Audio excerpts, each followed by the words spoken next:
life, your term show. Okay, I'm pumped to chat with you, Jonathan. So I know I know a bit about you. You're an international man of mystery. So why don't you please go ahead and explain? Can you give everyone a little bit of background? Where are you sitting right now? Where are you working right now? And then where is your a bit of your background before we dive into it? Yeah, sure. Introduce yourself, please. The International Man of Mystery short tour. Sure. Currently sitting in the sunny metropolis of London, right near Marylebone Station, which is actually a really great part of London, and have been here for almost 3 years now. Obviously, previously Toronto, where I bumped into some crazy guy by the name of Tom Karadza, and used to hang out on a regular basis.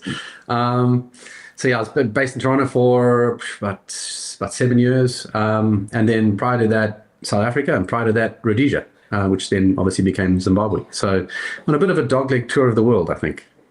Yeah. And now, what are you doing now? I'm going to rewind, but I just want everyone to know what are you up to now, currently? So currently, Chief Revenue Officer for a fintech based in London called TallyMoney. And TallyMoney is a really fantastic product that enables you to save and spend gold like normal currency. So it's a full reserve monetary system based upon gold. We can talk a little bit about later on. Really. Because it's almost unbelievable when you were describing how you can use it. I didn't quite think that would be possible, but so I'm going to circle back to that. But I kind of just want to rewind, because your story is interesting, because you touch on a lot of different things, I guess, that many people are not exposed to. There's just politics and geopolitics, but also currencies and money and that kind of thing. Can you just kind of walk us through your journey? Because I think there's some lessons in each step as you kind of go through this. You were born, and you're just going to excuse my ignorance on this. You were born in Rhodesia, or is it called Zimbabwe or Zambia? Like I'm confused. Rhodesia. Whenever I see that part of the world, it was Rhodesia. And then that's where you were born. And then when did you leave, and why did you leave? Yeah, so Rhodesia's it's got a fascinating history. It was established by Cecil John Rhodes. The boundary that you see today that ends up becoming Rhodesia. It was like southern Rhodesia, northern Rhodesia, and then ended up becoming Rhodesia. And then there was a war that was fought. And after the end of that war, the country then transitioned into becoming Zimbabwe. What year? Where are we approximately here? What year? It's around 1986, I think it was, that it transitioned. It's a fascinating history, because you've got a bunch of kind of colonial settlers that move into the area. They go there mainly for mining.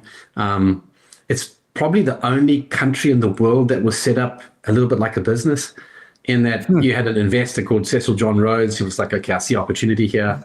And he then pays and enlists, he puts adverts out in all the papers.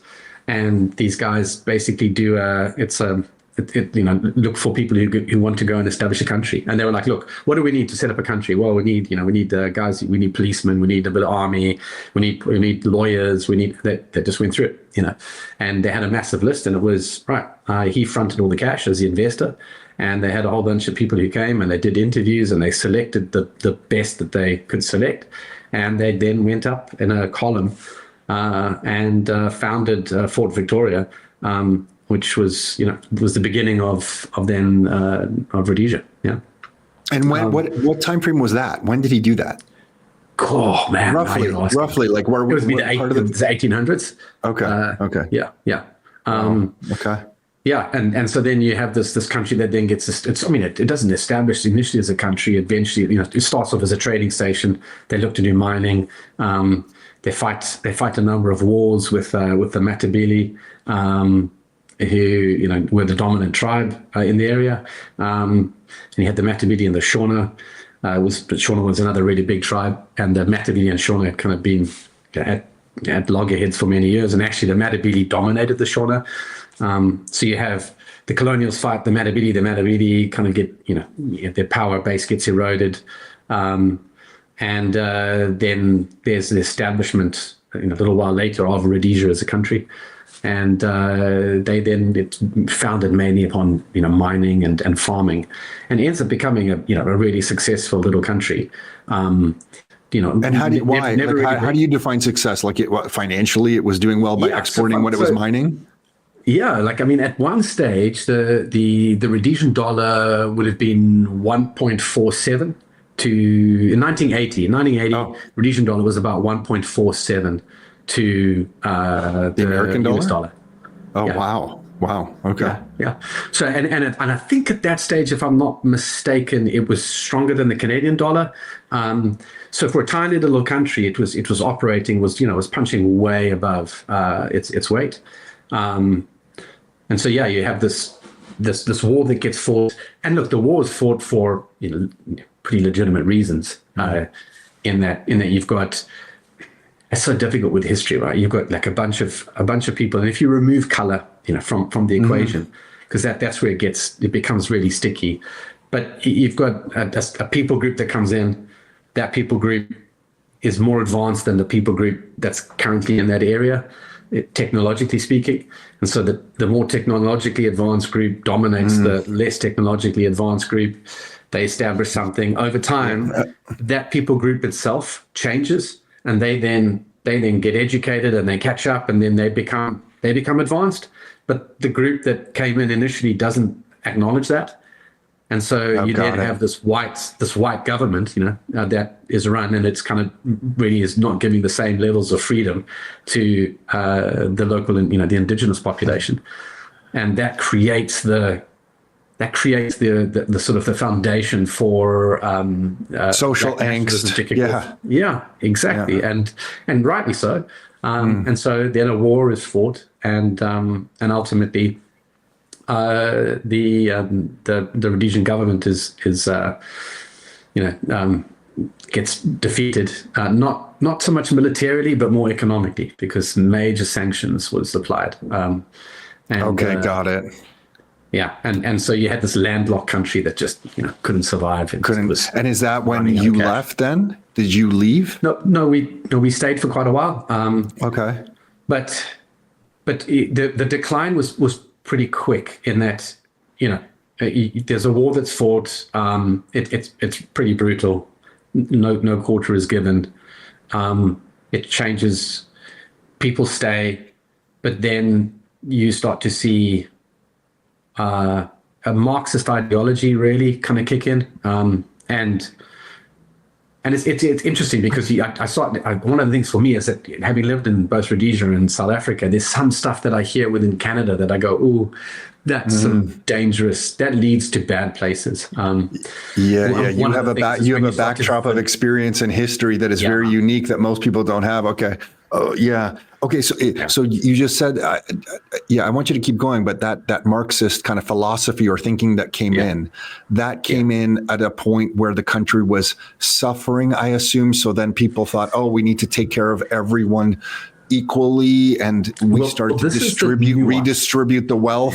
Is that where it came from?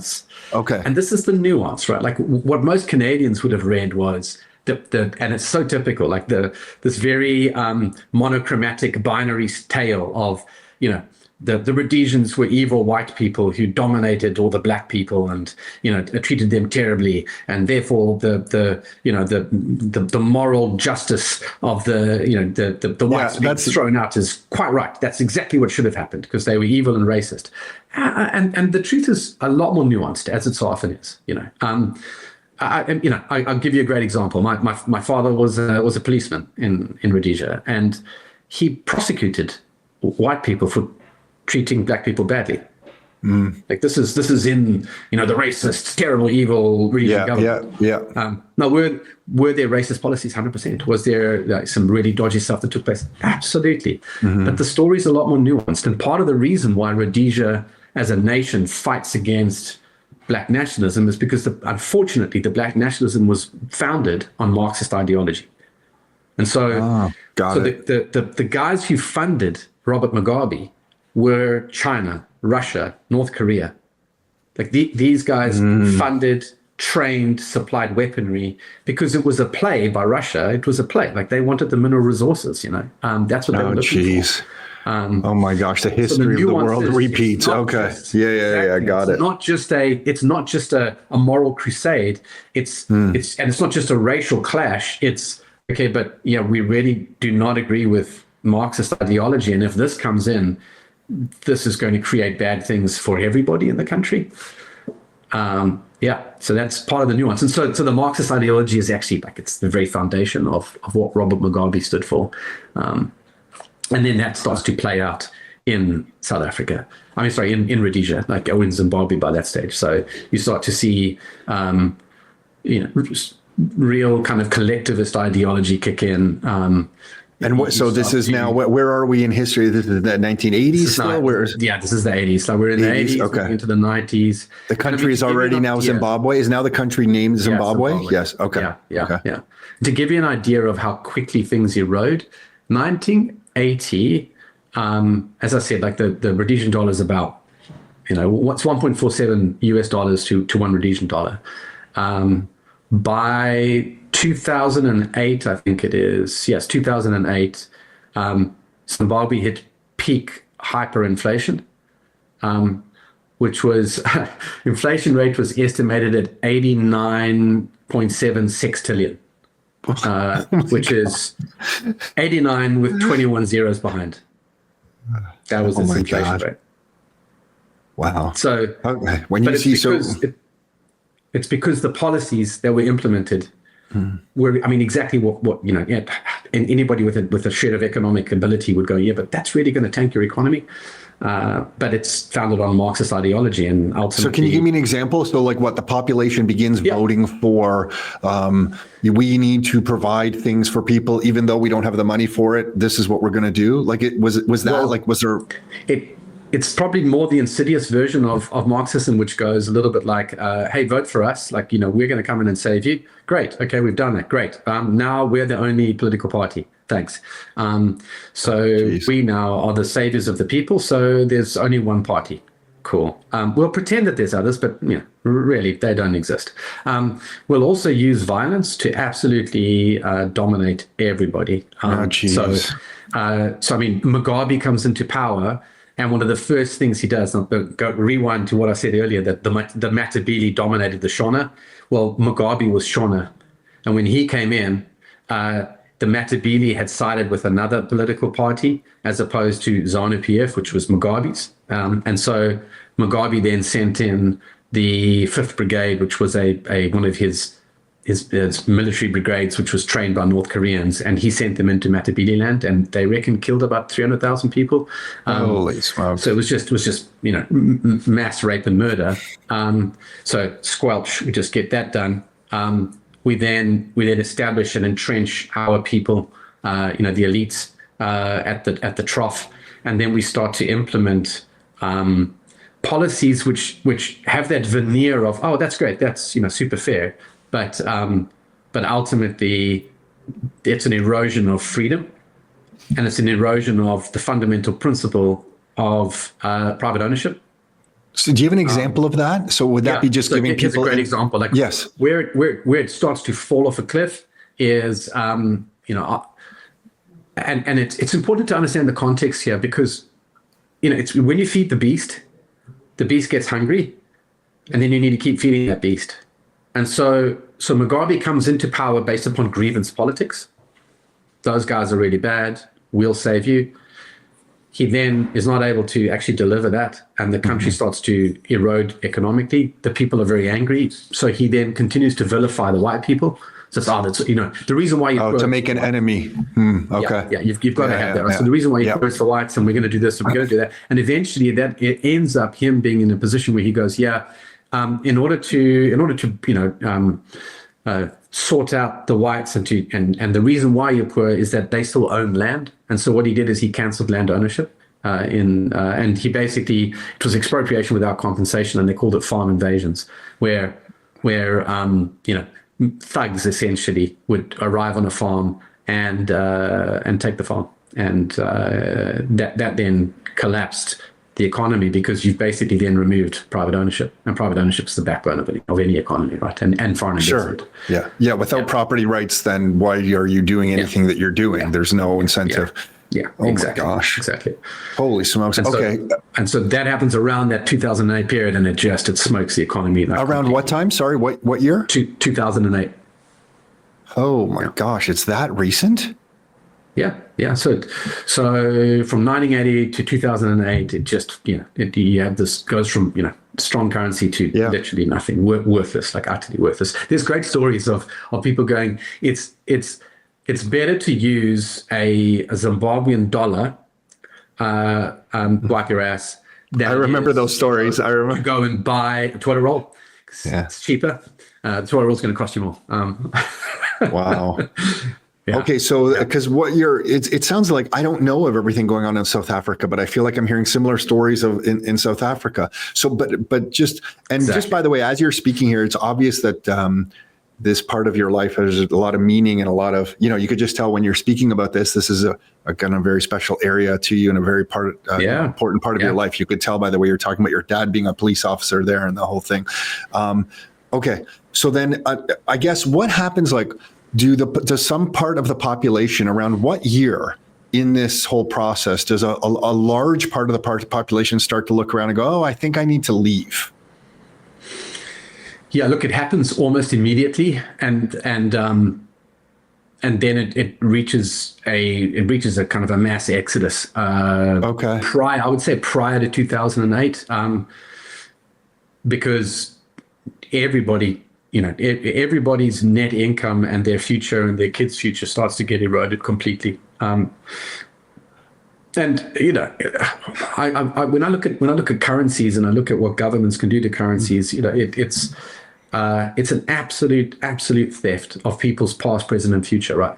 I had family that spent years putting away in their state pension in Zim, and contributed to the country and really wanted to be part of the change, and then idiots make really stupid decisions and tank an economy, and they're worthless. Like, they're left destitute, and actually are, like, one side of my family managed to get back into England, and are being supported by the government here. So they were committed to saving and trying to do the right thing in Zimbabwe. But then everything gets worse and worse and worse, and ultimately they're left with nothing. So they kind of place their bets, and unfortunately the bets did not work out. And the reward for that kind of loyalty to the system is that they are now in the UK trying to make their life again. Yeah, and I guess now at an older age. I guess now they're also at an older age too. So they're starting absolutely. Absolutely. And that's what happened to my folks. So my folks leave, we leave Zim, because you can see the writings on the wall. It's, things are going downhill. And what year is that? So what year, just for context? So we actually left. So it would have transitioned over at about 1980. And then we left in 86. Okay. Yeah. And that was to go to South Africa? That was to go to South Africa. Yeah. Okay. Yeah. And I mean, to give you a great example, so 6 years in, we leave to go over, and the government had passed a law that went, by the way, anything that is under a certain age, that actually can't leave the country. That's ours. So the removals van went across, and when it got to the border, they opened the back and just took a whole bunch of stuff. Because So wait, sorry, this is your family's like moving truck that is going on land from Zimbabwe to South Africa. You're stopped at the border, and they inspect, and anything under a certain age they deem I think it was like 3 required years to stay in the country. Yeah. So, like, are we talking if you had a table that was like furniture, tables, like anything, like they're just basically it was a way of punishing, especially the whites who were leaving, and then they also put a huge blockage on the amount of obviously money that you could take. And access to that. So it was a way to squeeze people to basically punish them for leaving and prevent them from. How did they put that control on? That was at the bank level? Like if you wanted to withdraw cash or wire transfer out of the country, it was like, just sorry, no. Yep. And so my parents go from, they start a life, they build a life. God. they then move. And I remember, like as a kid, you land in SA and you'd sleeping on the floor, and you'd got deck chairs, and that you start life like from zeroed out, right? And then start to build. Oh my gosh. Yeah, really, really crazy. So then you get to South Africa. You're then in South Africa from 86, and then you build a life there. You start working there. Yeah. You have kids there, correct? You get married there. Yes. You have kids there. Am I following along correctly? Would have been about 10 when we left Okay. to SA, and then you kind of grow up in South Africa, which again, I mean, it's a bit of a gift because you're in a country that's in transition itself. Because at that stage, South Africa was under apartheid. So it was an apartheid government when we landed. And then I would have been final year of high school when the country was liberated from apartheid. Okay. Wow. So it's quite fascinating because, I've kind of gone through one. I feel like you're living history speaking to you. Yes. Seriously. Like, I can still remember watching on TV Nelson Mandela get released from prison, which was massive for us as a country. Like that was global news. That was massive globally. Yeah. Wow, yeah. You were there, you were in the country. And it was huge for us because we really hopeful, like I think again that's the misnomer, because the story told from outside was white people evil and racist and black people good and wanting freedom, and again it's the story is so much more nuanced. Sure. I mean, so for example, like what most people will not know is that we come around to a thing called the referendum, which was his monumental vote that took place in South Africa, which was the apartheid government said, all right, we have major pressure internally from the country and externally to move away from being or move towards a one man, one vote, or one person, one vote country. So full democracy. And because up until that point, black people did not have the right to vote. Okay. Right? So the National Party, the government in control at the time, said, right, we will allow white people, the voters, to decide what they want to do. And I think it was over 76. I think it was like 76% of the voter turnout turned out, which is massive. Massive. And I think it was something like 57% or 60% of the vote went, yes, that's what we want. And, and by the way, like that was with full knowledge of what that meant. You're living in a country where I think 20% of the population is white, 80% is non-white. So you have officially, there's no more, you've handed over your power, right? So the concept of the vast majority of white people wanting to in South Africa wanting to have an apartheid government and be racist, and that's really not true. The vast majority, you can safely say that the vast majority were like, no, or certainly the majority were like, no, that's not what we want. And so they voted for the referendum, which meant, okay, we will now push this to a free and fair election, which was great. Yeah. And then how does South Africa then evolve? Then this happens, and it sounds like a repeat of almost you went through in Rhodesia if I come to present day. So does South Africa just go through its own, and I know there's tons of nuance here. I'm not trying to point fingers at any single political party or people, but it's just, it goes through its own like power grabs, human nature. People try to take what they can take. I think there's a historical truism that there's never, ever been a revolutionary party that has been able to transition into a governing party. Just hasn't happened. Because it's super easy to fight against an enemy. Like it's binary, right? You have a cause. Them bad, us good, let's go. That's easy to run. Like that's really easy to run. And if you're running that with the winds of time behind your back, that's even easier. And you had the ANC with just massive global support to say, we absolutely need to end the apartheid government. So that's an easy thing to do. It's something totally different to then step in and govern a country. It's so funny you say that. Sorry, you're just hitting on something so clear to me, is because I saw my family go through a war in Croatia during the 90s. Yeah. And you're right. Everyone can rally behind, what they believe the right thing to do is. Let's have this independent Croatia. And then afterwards, when the government has to come in to make an economy and make the country run, it's a completely different thing. Like, everyone rallies around it. The country does become independent, but the economy, from going there my whole life, I can say just didn't evolve. It just stopped there. It's like the progress kind of stopped. I'm sure there's going to be some people who disagree with me, and some people say, well, in this area it did. But I mean, overall, there wasn't much progress after that. Hey everyone, before we dive back into the podcast, I've got a quick shout out about the Your Life, Your Terms report. This is Tom's weekly newsletter where he and Nick share real stories, experiences, and powerful insights to help you live life on your terms.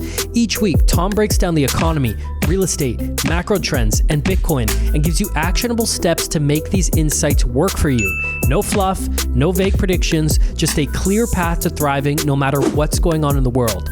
Tens of thousands of Canadians are already getting the real information they need to level up their lives every week. I can honestly say it's the only newsletter that I've stayed subscribed to for years. It delivers real value that keeps me coming back for more. Join us and start getting the insights and tools to create the life you want, plus entertaining and inspiring stories from Tom and Nick along the way. Sign up for free at rockstarinnercircle.com/get started and start living life on your terms. That's rockstarinnercircle.com/get started. Your first step to living life on your terms. Huh. Yeah. Interesting. Yeah. And that's it. And I think it's because one, it's because it's super easy to fight. I mean, that's you have a cause and it's a single goal. You have a cause. Yeah, exactly. Right. Which is what annoys me with some of the discourse that you have both in Canada and the US and elsewhere, with these really unnuanced, very monochromatic viewpoints of, them bad, us good. It's just tribalism, right? Yeah. And genuinely, over many, many years, I love finding the irreducible minimum. The upstream causative, sort of concepts and principles and actions that create kind of downstream worlds, and fundamentally, I believe that one of our deepest issues as a species is tribalism. We seem to have an almost inexhaustible appetite for tribalism.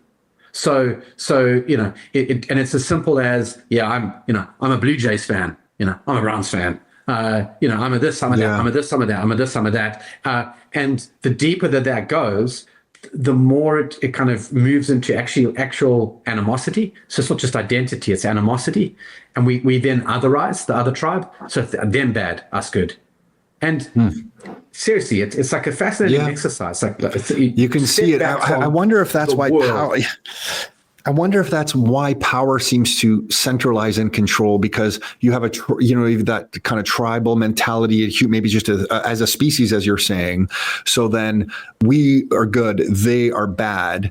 And then for my tribe to win, I'm willing to then give up control to the quote unquote leaders or the higher people of that tribe, who end up corrupting everything, taking as much power and doing what they will. I wonder if there's an order to that. I even think it's potentially more cynical than that, in that in order for the leader to lead, he requires the tribe. It's like you cannot be the person who leads and is has accolades and is idolized and has wealth and power. You cannot be that person without the tribe. And so it does not behoove you to then create an environment where we're all the same, guys. And they're like us and we're like us, and it doesn't work for you. You need to create some form of tribalism, some form of otherism, where you go, those guys are bad, we're actually good. Because then to the furthest extent of that, what then ends up happening is, okay, I will vote for you no matter what, because at least you're not them. At least you're not that guy. Mm-hmm. And then, your life is not the way you are thinking and feeling, and your views are not wrong. They're because of that tribe. Vote for me and I'll fix it. Like, they're the problem. We're not the problem. Vote for me and everything will magically be solved. And then you get this fervor of people voting for whoever that tribal leader is. Political party, sports team, to your analogy, to whatever it is, right? That's it. And there's two powerful psychological things. Humans are we're clearly a flawed species, Jonathan. Yeah, man. Honestly. And genuinely, like, I think, if there was an upstream issue you'd want to solve, it would be that base sort of psychological need, it seems, for us to be, tribal and have that identity. But what you've just touched on there, you just mentioned, is that there's another deep psychological need stroke corruption, I think. And that is the ability for us to deflect that which is wrong within our own lives. Sure. It is a it's not our fault. People tend to deflect. They deflect it outwards, and so they're angry with society because of that, or they're, I'm super frustrated because of this. And most of the time, those are not happy people themselves. Like, they have deep issues, and they then deflect it out. So I think what happens with tribalism is, it's, hey guys, us good, they're bad. Okay, that's great. Yeah, no, this is my identity, and it gives me security, and I'm all part of this tribe, and it's great. Yeah. And then we also let loose our kind of our darker elements that start going, and you know what? It's not only that, but it's bad for us because of them. And then you're off to all sorts of downstream effects. So you're seeing some of that form in a country like Canada, where we went through a phase. Absolutely. And how are you seeing that? You're seeing that because of just the way people are behaving around political parties right now in this country? Yeah, I mean, it blew me away. You go through all this turmoil, and you go through. I mean, both countries were pretty violent. South Africa far more violent than Zimbabwe, and you move to Canada, and you're like, wow, this is an amazing country. And in 2014, so you came to Canada 2014 or so, roughly. 2017. Okay. Yeah. And I remember you just see these little. If you thought Canada was nice then, you should have seen the 1980s in this country, Jonathan. Yeah, man. Yeah, I didn't know I was growing up in basically heaven. Yeah, it was the best. Yeah, Sorry, go on. So but that's exactly it. I mean, like, I've got these vignettes of we landed, and I was looking outside the window, and there's all these moms walking their kids to the bus stop. Like, what is going on here? That's incredible. Because it was so safe, because you thought, wow, it's so safe here that they could do that? It's so safe, but it's, oh my gosh. There's so many things. It's safe. There's families. There's families. There's a system. The system runs. There's infrastructure that's running. I have water. I have lights. I have this. There's so many kind of systems that are in place that people are just totally unaware of. I mean, so one of my favorite stories is it's just a little analogy. It's like, these fish are swimming in a pond, and these two young fish are swimming along, chatting to each other, and up swims this old fish, and they're like, "Hey, good morning, old timer," and the old fish says, "Yeah, good morning, youngsters. The water's awesome today, isn't it?" And swims on, and these two kids turn to each other and are like, "What's water?" And got it. And the point is, people grow up in an environment and they're like, it's just water. Like, this is it. And you go, no. People living in Canada, this isn't it. Like, you need to understand, you can go to other places in the world. It's not like this. Like, you've got something beautiful there. Like, is that why? So is that, go ahead. No, I'm just, you should be gathering together going, hey guys, how do we protect this? How do we ensure that this doesn't devolve? Because, man, it took masses of sacrifice and effort and intentionality to create this environment. And then the Marxist ideology comes along, and it creates the collectivist kind of attitude, and it's the sense of entitlement within the population. Yeah. The haves and the have-nots, and the fact that the haves have because they were given it. It's their privilege. Mm-hmm. It's how dare they? And it's a grievance politics. And so then you start to have young people in Canada who are like, I'm not proud to be Canadian. Like, I don't know, why would I wave my flag? Why would I be proud? And you just think, man, this is this is super dangerous territory, because you start to move along that line and you end up in a tribal environment where all that kind of comes before, all that you would call Canada becomes, that's evil. It's colonial. It's this, it's that. Which is what a lot of people have painted it to be. Yeah. Like I remember growing up, Jonathan, in the 1980s, going to a park in Mississauga, Canada Day, and the mayor paid to have a big cake there. Everybody saying, "Oh, Canada." They raised a flag saying, "Oh, Canada," and everybody got a free, free, paid by the taxpayers, but free, like it's cake, right? Yeah. And a massive cake, everyone. And there was somebody there, I'm assuming from the city or whatever, cutting pieces of this Canada flag cake and giving it out to everybody. And that was Canada Day. And it was something so simple, but it made, like, reflecting back on that, I'm like, oh, like everybody was kind of like, whether you were new to Canada or had been here for generations, everyone was like really happy to participate in that. You do that today. That would be considered, I don't even know what that would be considered, because it depends on what month and what part of the election cycle we're in. I don't even know. Like if you do that, during the Freedom Convoy, that is far right. If you do that while Donald Trump is trying to be elected in the States, then that is pro-Canada. Like it's become just this clown world situation. But I do want to just rewind just to, go ahead. You're going to say something. Go ahead. Well, I was going to say, and that for me is a clear indication of tribalism. Because I remember being in Canada when Jody Wilson-Raybould was tossed aside by Trudeau, and that was an unbelievable story. Here you had the Attorney General of Canada saying, "No, we need to prosecute SNC-Lavalin. We need to prosecute them because they have done wrong." And you have the Prime Minister intervening 100% to prevent that from taking place. She doesn't acquiesce, and he gets rid of her. And I remember thinking, got it. You had flashbacks. Where are the people going, "This is wrong"? Where are no context, Jonathan? No context. They didn't.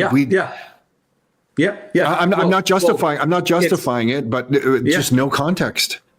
But you're seeing the start of something insidious, whereas people here for generations are like, "Oh, I don't know. Our prime minister is always good, so I don't think there's a big problem." Exactly. Well, I think it's deeper than that. I think it's the people who were voted for Trudeau and who were, Liberal Party were like, "Well, look, as long as it's our tribe doing it, our tribe's good. Don't you understand? Like, our tribe's good, guys. Like, it doesn't matter what we actually do. We don't do wrong. Still good. We don't do, because we're the good guys. And you know what? He might have done wrong, but at least he's not a conservative." Oh my God. That's genuinely what it is. That is what it is. Yeah. When I hear you say it. Ugh.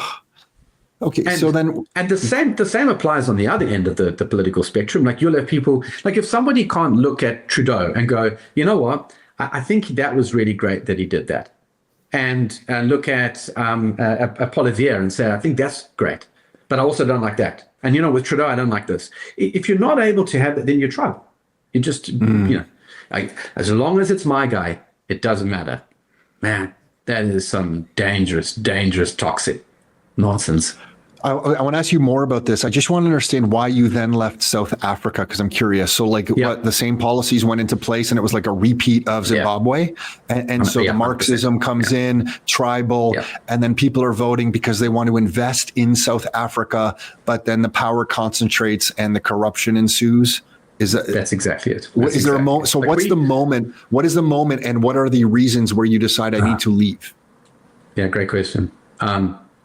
I actually I wanted to be part of the change in South Africa. So I launched a charity that was aimed at helping impoverished young people, and most of them are obviously non-white.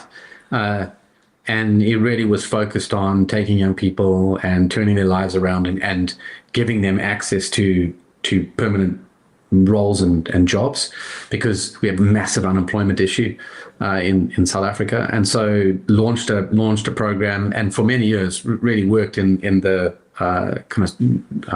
charity sector to help young people. And because I wanted to be part of the change. You sort of, hey, this country's shifted. We've got a new government. There's this hope and an impetus There's a for good Africa, feeling. which everybody experienced. Yeah. It was amazing. It was really amazing. And kind of 1995, the World Cup rugby being one of the highlights of, everybody was alive at that time. It was just incredible because you have Nelson Mandela, Awesome. this first black president come out and proudly cheer for the Springbok rugby team, which was seen as like a white, sports team. And rugby got was seen it. as a Wow. white thing. Okay. What a moment. Right. Got it. I honestly, like just the most powerful moment. This man comes out and transcends all the terrible things that had happened to him and goes, for the good of this country. And you've got the whole country that comes behind him. And then, unfortunately, his tenure was far too short. And you then had we descend into some really poor prime ministers or presidents in South Africa. And ultimately, one of the things that started to grip me was that there was a thing called Black economic empowerment that they implemented. Affirmative action, is the Okay. sort of this more known term. And Black economic empowerment, like I had no problem with, because you've had years of apartheid, which has created an unequal society where you've got white people who can thrive, but black people were suppressed. Mm-hmm. And they were given poor, low standard of education. They didn't have the same economic, opportunities. And so the BEE system came in to go, look, we've got to, correct that. There's got to be redress here, and we need to fix that. And that's absolutely legitimate. And so then you've got to find creative ways to do that. So if somebody's going to go in for a job interview, we want you to actually favor a black person. And I go, for a period of time, that makes total sense, because there has to be that redress. We've got to play catch up in some way. Otherwise, you're going to perpetually have a wealthy class, a non-wealthy class, built off the back of apartheid. So great. But it slowly transitions from redress to retribution and the entrenchment of power. And there was a single interview where I went, finally they've said it, because I was quite aware of what was going on in the BEE space. And they were interviewing I think it was the head of public policy or something like that in South Africa. I forget who it was, but they were talking about BEE, and each year they changed the rules. It got tweaked and tweaked and tweaked and tweaked. And eventually somebody asked this person and said, look, but this isn't about economic empowerment. This just seems like black power. And the guy went, yeah, that's what it is. Like we want the power.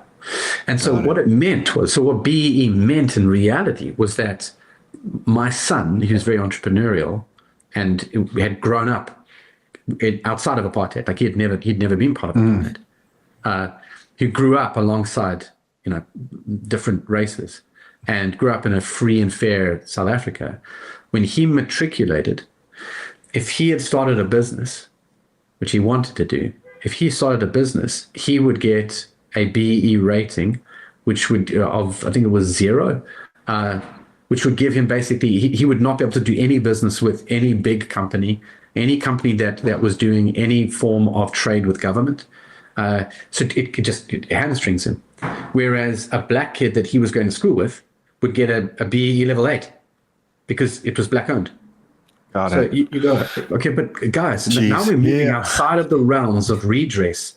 We're moving into something completely different. So what started with good intentions?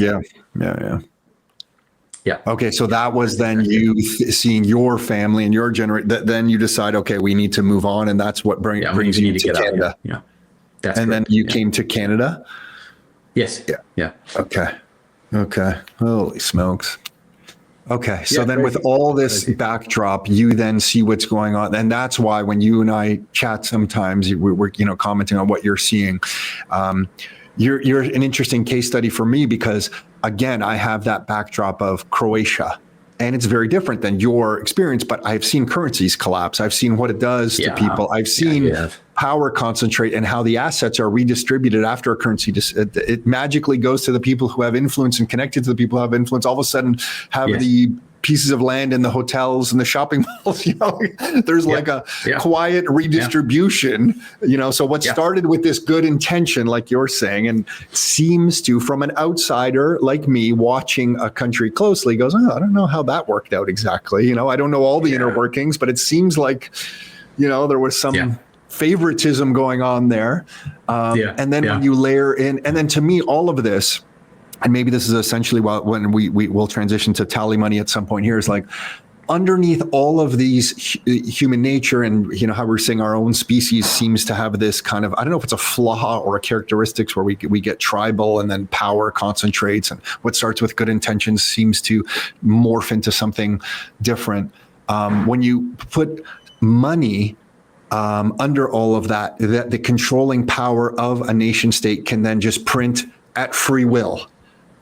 It just seems that it exaggerates all of these issues, where at least if we had an economic foundation of truth, where a sound money, we'll take gold in this example here, whereas like you can't print gold. You actually have to do something of value to accumulate it.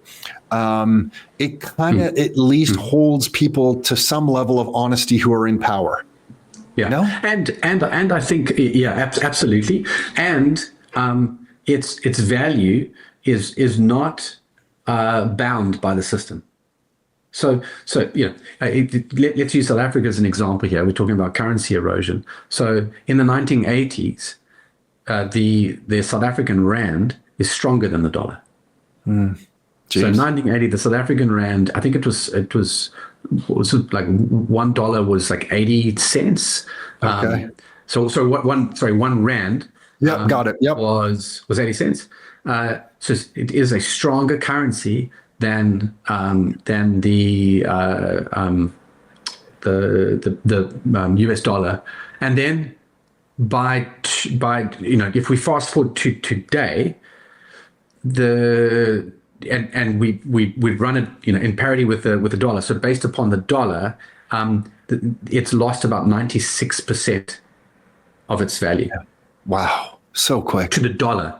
So if you then take the dollar has itself eroded over time. Lost. So, good point. Good point. The dollar's lost like 73% of its value.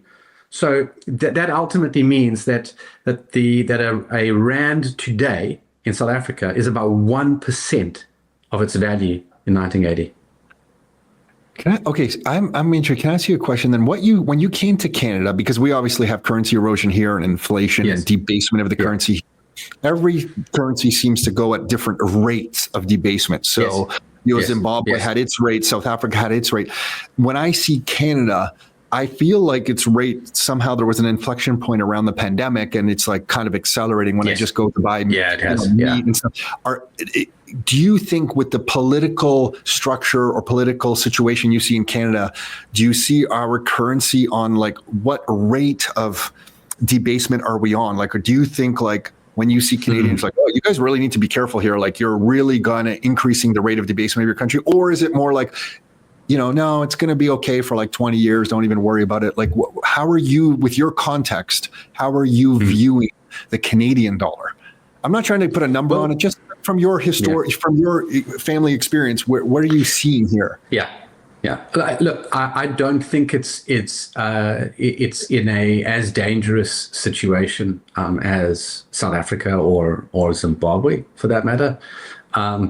It's certainly absolutely increased in terms of its purchase parity, in real purchase power.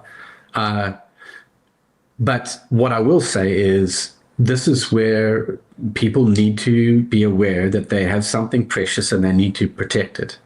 Because if you start to feed a narrative, and we all know, it is an absolute truism that belief determines action. And action determines results. So, as true as night follows day, your beliefs lead you to an end result. So if you have a large amount of your population in Canada that starts to believe very firmly that land, for example, needs to be given back, that collective ideology needs to be pursued, that equity is more important, and so we start to erode the concept, the principles of meritocracy, that people deserve to have money no matter what they do, no matter what their level of production is in society, that the wealthy are bad. Just by default, a billionaire is a bad person. These beliefs lead you to an end result. And all you need to do is just like zoom out and go, okay, let's look elsewhere in the world and see where those beliefs have led. And if they gain enough momentum in a nation, then you'll be Argentina in a blink of an eye. Like that's exactly what happened to Argentina. The beliefs are so important. And I remember we had this conversation ages ago. I think we were chatting about this. And I think one of the fundamental differences, one of the things that I find, frustrating with the left is the average conservative, whether you believe in their viewpoints or not, has an attitude of live and let live. Look, you do you, I'll do me, crack on. Yeah, that's the average conservative. The average left-leaning person goes, my beliefs are so pure and so good that your beliefs should be my beliefs. And if you don't have my beliefs, you're actually a bad person. Like you're morally bad because you don't believe what I believe. And put me into any position anywhere, whether it's teaching or whatever, and I will look to inculcate my beliefs in others because these beliefs are so important.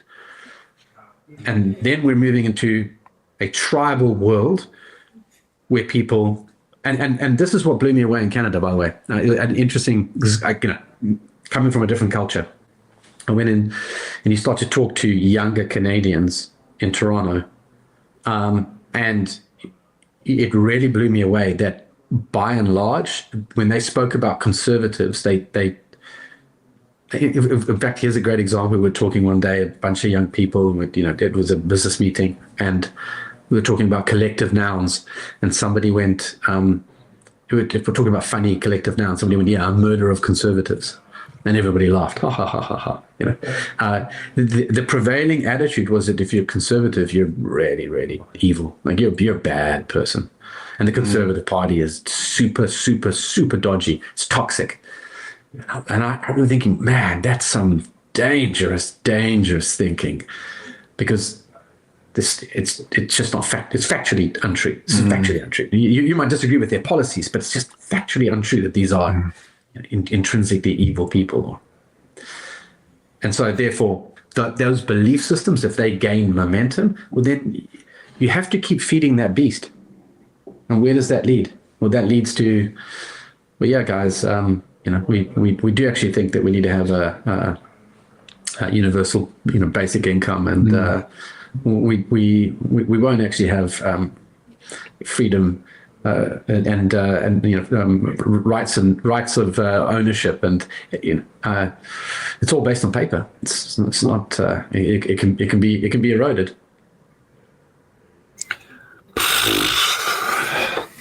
Yeah, I think you're summarizing some things that seem like the path that I see in this country. When you mix in things in the economy like artificial intelligence that I'm sure you're on top of, and then you mentioned UBI right now, and I'm like, okay, we have this undercurrent of everything you just described, and now layer in a change that is the equivalent. If the Industrial Revolution commodified muscle, right? If we went through the Industrial Revolution where we said, we don't need strong people anymore because these machines can do all this stuff. And that just like changed the entire Western world. And now, but then you still had your intelligence, and you go to school and you get a degree, and I have all this experience and I know all this stuff. And that is my uniqueness to the world. But now when I look at artificial intelligence, I'm like, wait, time out, guys. Like what we're doing here, it's exciting and fun. But what we are turning into a commodity, human intelligence now, where, and then you layer that into the economy. There'll be new jobs, of course, but there'll be massive job displacement through this process, layer in what you just said about the political situation and tribal, parties and human nature, and it will be like, oh, you're losing your job because of all these factors. Well, it's them over there, and I will give you UBI. And then the purchasing power of the dollar decreases. The gap between the haves and the have-nots increases. And to me, we are at the moment where there's an acceleration event happening right now, possibly, which the path we were on maybe was going in Canada like at a certain rate, but I feel like there's some things in the economy as a whole that are about to accelerate that quickly, and I don't know where that leads. And it just feels now like, wow, we're in for a ride. It is because of everything you just said, like all of the things you just said, all of it. And then it's almost like, so there's all of, there's this, like, there's fire burning, there's all of this stuff. And someone's just being like, okay, I'm just going to throw this gasoline tank on this and let's see what happens to humankind. Here we go. I'm just dumping all of this stuff. So that's where my mind is right now. And everything that I see, I'm like, there's this thing happening with artificial intelligence that is just going to be this X factor that I'm not sure people are talking about. Anyway, we don't have to. There's no historical precedent for it, and I think to me it's the Industrial Revolution. Like the Industrial Revolution took away muscle, right? If you had a tool and a wheelbarrow, you were kind of like useful, and you were better than the guy who had no tool and wheelbarrow. But then the Industrial Revolution came out and said, "Hey, we're going to make machines that really just do all this stuff." We're doing the same thing to human intelligence. Before you had Google, and you had some software tools, and you had some things that could really make you useful. Almost like the guy with the muscle had the hammer and the wheelbarrow. The human had like Google and like some ability to search the university archives. But now we're saying, oh, that's kind of cute.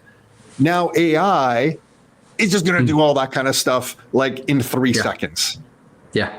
Well, so this is why I think it's unprecedented, because in the past we've had a massively disruptive technology, right? So electricity, massively disruptive. Okay, Industrial Revolution, massively disruptive. You'd have something that the steam engine, massively disruptive. Here we have the confluence of a number of things that I don't think we've ever seen in our life, and there's no historical precedent. So we have AI, which is, I don't think anybody has an inkling of, they have an inkling, but they don't have a full realization of what's coming. But you also have quantum, and quantum is coming. Like it is coming. So that's a whole other space. And you have robotics. Yeah. Oh my gosh. The robotics merging with the AI. Oh. AI, robotics, and quantum. We're the boot drive. We're the boot drive for non-organic life. So that's why I say it's unprecedented. So that's just on the disruptive technology side. On the other side, we also have. It feels to me like it's either we're going to reshape into a new form of democracy, where we're kind of going to go. It's interesting because after the Second World War, you have everybody. One of the reasons why people perceived the Second World War took place was because of nationalism. And so then you have this groundswell of, look, we don't want to be nationalistic because nationalistic is bad. It leads us into bad places. And so then being proud of your nation is a bad thing. And then that leads us all the way to kind of where we are now. And it feels to me like we're having this resurgence of no. We actually need an identity. We need a shared mythos. We need a shared value system. And we want that back. But what does that look like? And so is democracy at an end? Are we going to find a new form of governance that's coming? Because, man, it is all over the place at the moment, and there's ructions. And then layer in, we have Bitcoin flowing in, and we have the potential for a completely new economic system to kick off, a monetary system. So that's why I say it's historically unprecedented. Think about 3 industrial revolutions laid on top of one another. I'm leaving this podcast. I'm moving up into the forest right now, Jonathan. I will see you. Meet me. We'll do some chippers. I'll have some kettlebells and some sleds up there. We'll do. With you. I'll bring the gold. Okay. Yeah. No, you're right. You're right. It's astonishing. It's astonishing. It's absolutely. When you pay attention to this stuff, there's just no precedent. Like you're saying, there's just no precedent.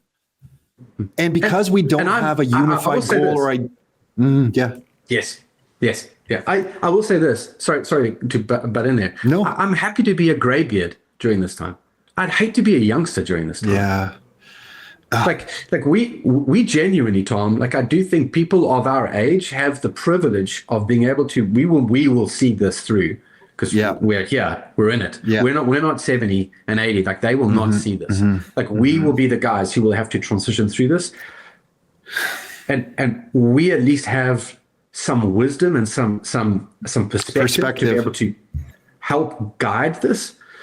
Because, man, I wouldn't want to be a youngster in the midst of this. Like, oh my gosh, I've at least got perspective. They're just in the midst of the storm. It's rage. Yeah. It's why sometimes when I do look at some of the emergence of this stuff, I do pay so much attention to Bitcoin. And you know this, not so much because of like, what is the dollar price of Bitcoin? I'm like, this is very interesting. We have a technology here that is globally decentralized. It is permissionless and it is secure. It is very hard for a tribe of any sort to capture it. Some are coming after it. The United States magically is announcing a Bitcoin strategy. You can see the tribes are coming for it. Like you could see it, right? And I'm like, this is very interesting. Will technology win and keep it decentralized? In the words of Jeff Booth, like, you know, as long as it's decentralized and secure and permissionless, it's going to survive. Or are these tribes, like you're saying, going to form and try to co-opt it? And there's this battle happening. You can see it. You can see it forming. I think it gets, I think the bigger danger is that we don't overcome our own psychological frailties, and then Bitcoin just becomes another financial tool of haves and have-nots. I think that's a real danger, because then that's the danger. You got a fantastic, money for the digital age. It's amazing, but it's used in exactly the same fucking way. You know, and okay, well then, what's the point? It's great. You know, those who have it do great. It's permissionless and it's totally secure. It's totally owned by me, and it's a great store of value, and it's finite, beautiful. But you know what? We just use it to do the same shit. God. So I think that's that feels for me like the bigger danger. That's I think when you really study Bitcoin long enough and human nature long enough and politics and nation states and all of it, this is the point, right? Is it going to be able to transition from a store of value into also a medium of exchange and eventually a unit of account, or is it not? Where are we in that? You know, where are we in that? And interesting, Jonathan. I want to spend a little. I should have booked even longer to talk with you because I just love chatting with you, man. Likewise, mate. Just your perspective of stuff. So, like, what is going on in the UK with Tally? Like, can we I know this is going to be like a hard transition, but it is kind of all related. We're talking about gold and sound money and all of this stuff. I didn't even notice it. It was just I know. Hey, listen, you know what? Yeah. Some people can pull that off. Some people can't, Jonathan. You know what I mean? I went to school for smooth transitions. Okay. I'm educated in smooth transitions. My AI agent instructed me this morning on how to make this smooth transition. I'm no longer thinking for myself here, Jonathan. I have an AI agent cueing me over here on what to ask you. You know, it's great. It's efficiency. I actually answer to my AI agent, Jonathan. Okay. Look, get used to it. I know the future. We're gonna have to bring you back because I want to explore this whole intersection of history with artificial intelligence. So fascinating. But I am genuinely curious because you've told me a little bit about TallyMoney, but I want to understand. So because TallyMoney is you're taking sound money and doing what? Yeah. So I think here's the concept. So gold is for 5,000 years, it's a fantastic store of value. But it is a not such a great medium of exchange, and it is a decent unit of account. The problem with gold is that it's physical and weighs a lot, and you can't walk around with coins. We're not walking around with pouches. We're not walking around with pouches on our waist of gold and silver coins. Yeah, exactly. And then as its value increases, it's like this coin that I've got. Actually, I need to cut a little bit off, and I need to do this. And it's that kind of usability of gold as a medium of exchange is quite difficult, and it runs into a wall pretty quickly. And so what you have in the past is that people are like, oh, well, the way we solve this is we'll then store it. That's our reserve, and then our currency, it's a full reserve currency. And so now, if you take your pound and you go down to the bank, you can exchange it for that value in gold. And so we start using paper or cheaper money. So it's a cheaper form. We could use shells. It doesn't really matter. Like, whatever it is, it's linked to something with intrinsic value. That then, obviously, we all know about, we remove the gold standard, and we then have a, floating fiat, and fiat becomes, just paper bullshit. What TallyMoney solves is essentially going back to the gold standard, but we're using digital to solve all the problems of using gold as a unit of account and a medium of exchange. So now what I can do, I can open up my TallyMoney account. It's like opening up a normal bank account. It's an app. I download it. Takes me 5 minutes. Boom, I've opened it. And I transfer money in. And what our technology does is as I transfer it in, it automatically spot converts it to gold. So I get an equivalent weight of gold for that money that I put in. Okay. And that gold is stored in a vault in Switzerland. So it's 100% yours. It is absolutely secure. And that gold now sits in Switzerland, and it's mine to use as and when. And where the real magic takes place is that now I have that account. I can order a TallyMoney MasterCard, and now I've got a card, and I can go out with that. And I did it in Croatia, did it in Italy, I've done it in a few other places. I go out with my card, and if I tap, if I go to an ATM, it goes from gold stored in Switzerland to whatever the local currency is in a second. So it's just instant. And all I'm paying for, we charge zero fees.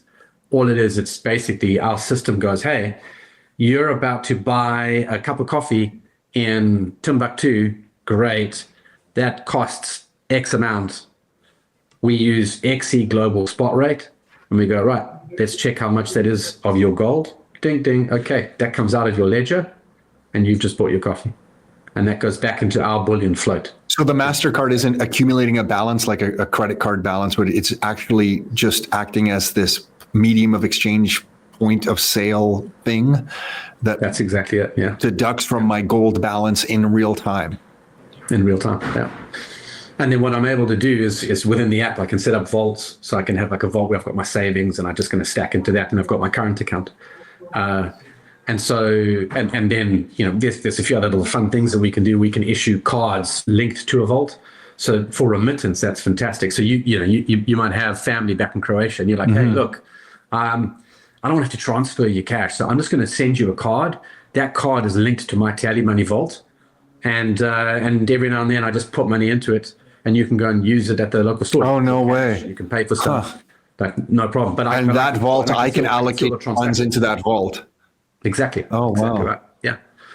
And I think one of the powers of it, like, when I was at Cheat Code earlier this year, in the Bitcoin conference in Bedford, and one of the things that I was saying to people is, look, the power of this is that, think of it like this. Well, you walked into the fire going into a Bitcoin conference with this story. Kudos to you. You're brave. I'm willing to do it. I'm willing to do it. I mean, for me, I see them as it's two rails. For a person, if you're really, really serious about escaping fiat, here's the fact of the matter. Like, everybody talks about escaping fiat. You go, hey, listen, guys. Like, I'm into Bitcoin. It's great. I'm behind it. But please, you're not at a point where you're going to be living on Bitcoin. And truth be told, which person, unless you bought into Bitcoin right in its inception, before it started to grow, where you've made billions and you're like, look, I don't mind spending my Bitcoin. Which person who's buying into Bitcoin, over the last 5 years is going to be going, yeah, you know what I want? I want to be spending my Bitcoin. Like no one's doing that because it's a savings account. Okay, so you're positioning gold, you're spending. So is that how you're looking at this? Gold is the spending? Gold's your current account. Bitcoin's your savings account. And if you have those two, you're fiat free. Oh, geez. Like you're out the system, like 100% out the system. So when you were at the Bitcoin, did you share this story? You were there as attending and talking to people? Or did you share this we were story? one of the sponsors. Yeah. Oh, you were? So okay. Yeah. So we were talking. Okay, I knew you had gone back. I didn't know you were one of the sponsors. Wow. Yeah. Okay. Yeah, it was good fun. Cool. We even made a TallyMoney card for Peter McCormack and for everybody who went to Cheat Code. So Peter McCormack has Real Bedford.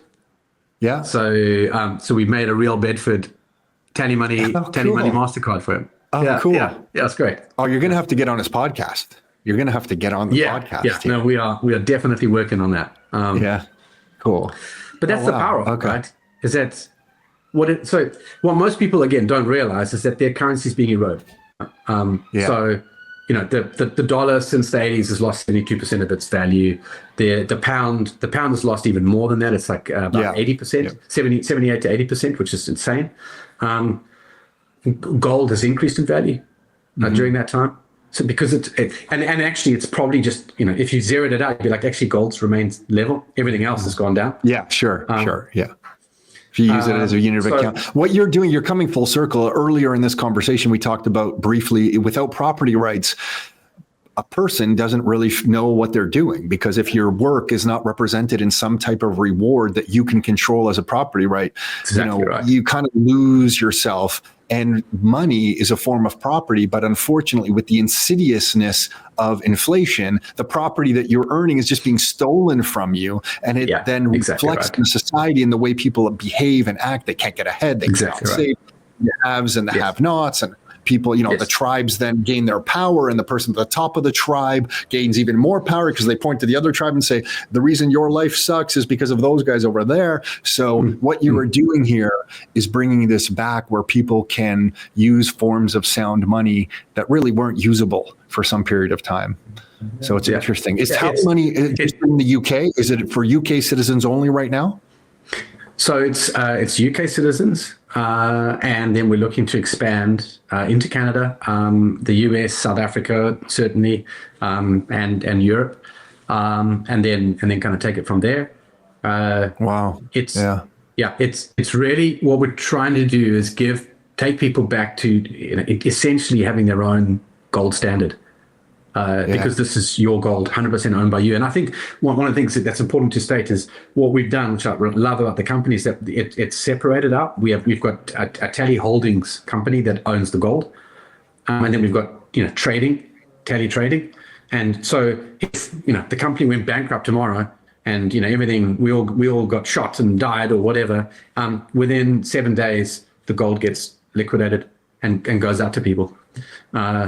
So it's absolutely secure, and it's not touched by anybody. And I think that's the other big difference. And again, most people don't know this. I don't know what's like actually in Canada. I would assume it's the same, but in the UK, you're only insured up to 85,000 in your bank. So here I forget the number. It seems to change. I think we might be 100 or 60, 100, something like that. Whatever it is. Yeah. I think it's 100. It's crazy. It's crazy.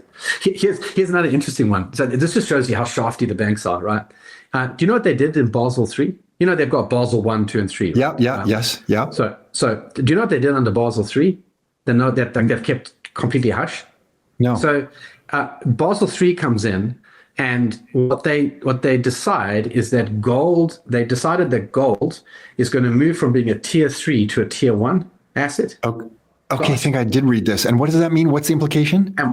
And what that means is that banks can now use it as a store of value, and not only as a store of value, but as a tradable asset. So it's basically like it's on parity with the US dollar in terms of trade. Got it. Right. So it's a liquid asset that you can do, which is why everybody's been going, why are all the banks buying so much gold? That's why.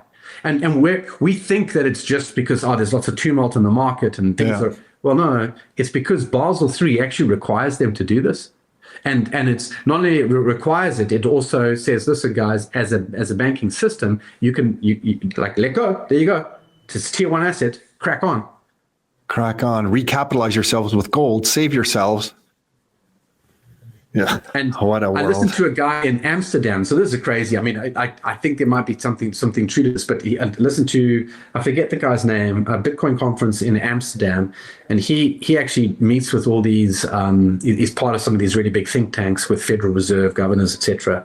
And he said, look, I think that they're gearing up to move back onto the gold standard. That if things really melt down. Yeah.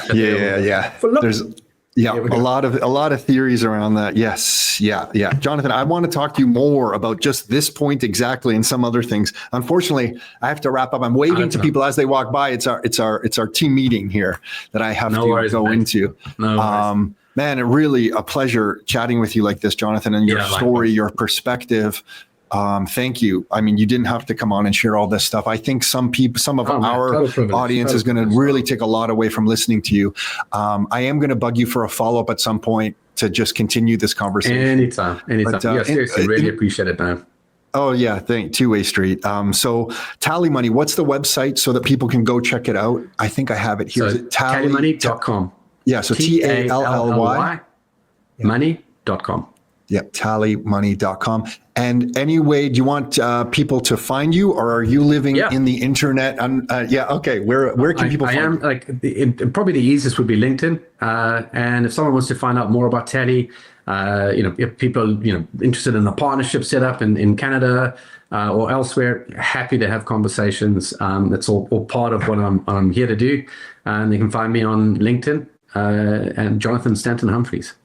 Perfect. We'll put the link to your LinkedIn profile in the show notes of this episode, so it's easy for people to find you there as well. Okay, awesome. Thank you so much, Jonathan. Yeah, thanks. We'll talk again soon. Great chatting. Thank you. Have a great day.